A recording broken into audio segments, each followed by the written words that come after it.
Channel को subscribe करें, साथ ही साइड में घंटी के चिन्ह को भी जरूर दबाएं। इससे होगा ये कि जब भी वीडियो अपलोड होगा आपके पास तुरंत रहिले टराई में कबरी पलाई में नंबर ना सेंड करेलू।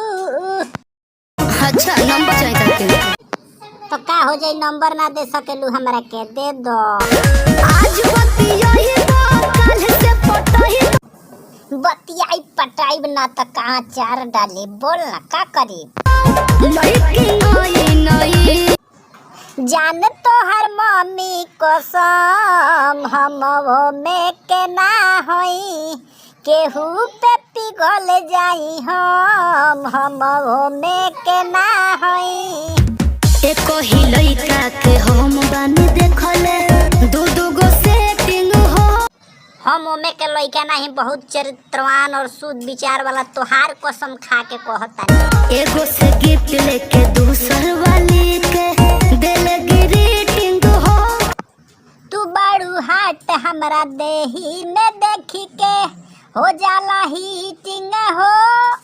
अरे जान हो जाए आज सरकार दे के देखो हमरा से मीटिंग हो।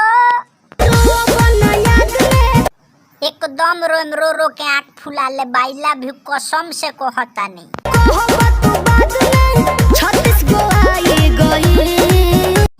जान तो हर मम्मी कसम हम वो में के ना होई केहू पे पिघल जाई हम वो में के ना होई। भइल पुरान पर पोज के तरीका कर कुछ नया हो। बायर एजेंट हो परसेंट बानी दिल के कोरोना दाया हो।